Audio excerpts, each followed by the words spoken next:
Neema ya Mungu ni uwezesho usio wa kawaida ambao Mungu mwenyewe anauachilia kwa mtu. Ni uwezesho usio wa kawaida ambao Mungu mwenyewe anauachilia kwa mtu.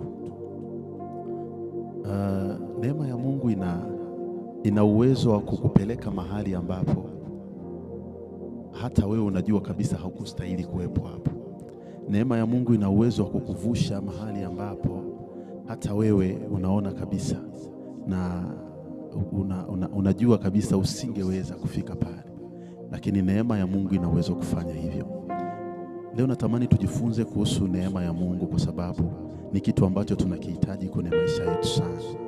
Hakuna kitu tunakihitaji kama neema ya Mungu, kwa sababu kama wanadamu tunakutana na vitu vingi kwenye huduma, kwenye kazi, kwenye familia, sehemu mbalimbali.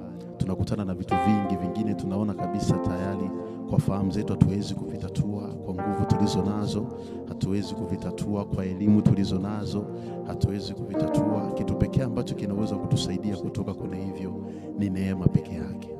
Ndio maana tunahitaji neema sana. Neema kama nilivyosema ni uwezesho wa kimungu ambao Mungu mwenyewe anauachilia kwa mtu, na Mungu huwa hauachilii tu hivi hivi, anauachilia ili ufanye kazi. Ufanye kazi gani? Umvushe mtu mahali ambapo yeye angesingeweza, kwa nguvu zake, kwa connection alizonazo, kwa fedha alizonazo, kwa watu walionao, yani kwa chochote ambacho anacho angesingeweza kuvuka hapo. Mungu anaiachilia neema kwa huyo mtu ili mtoe hapo, impeleke sehemu nyingine.